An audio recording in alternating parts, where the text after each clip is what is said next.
Hello friend, नमस्ते, प्रणाम। मैं नीलू मौर्य अपने यूट्यूब चैनल पे आप सभी दर्शकों का स्वागत करती हूँ। और मैं जा रही हूँ एक मस्त सुपर हिट वो क्या कहते हैं सोहर का उठान गीत गाने। आप लोगों को मेरा वीडियो अगर पसंद आया तो प्लीज़ चैनल को सब्सक्राइब लाइक ज़रूर करना और प्यारा प्यारा कमेंट करना।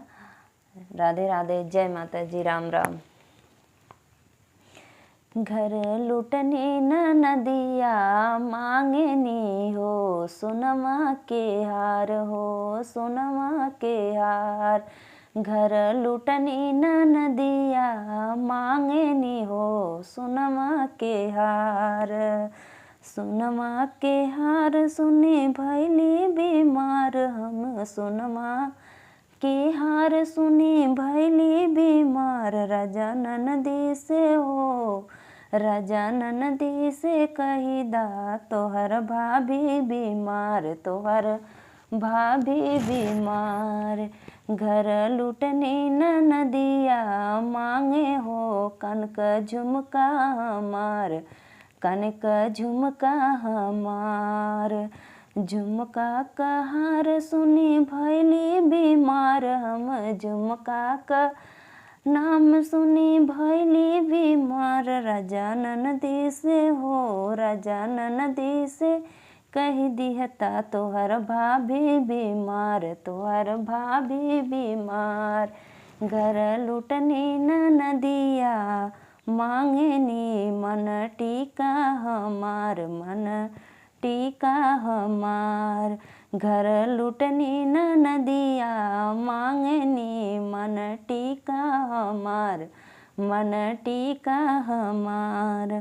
राजा मन टीका का नाम सुनी भैली बीमार हम मन टीका का नाम सुनी भैली बीमार। राजा ननदी से हो राजा ननदी से कह दिहता हो तोहर भाभी बीमार तोहर भाभी बीमार। घर लुटनी न नदिया मांगनी हो कंगना हमार हो कंगना हमार। कंगना का नाम सुनी भैली बीमार हम कंगना का नाम सुनी भैली बीमार। राजा ननदी से हो राजा ननदी से कह दियता हो तोहर भाभी बीमार तोहर भाभी बीमार। घर लुटनी न नदिया मांगे हो पाँव पैजनिया हमार पाँव पैजनिया हमार। पैजन का नाम सुनी हम भैली बीमार पैजन का नाम सुनी हम भैली बीमार। राजा ननदी से हो राजा ननदी से कह दियता हो तोहर भाभी बीमार तोहर भाभी बीमार।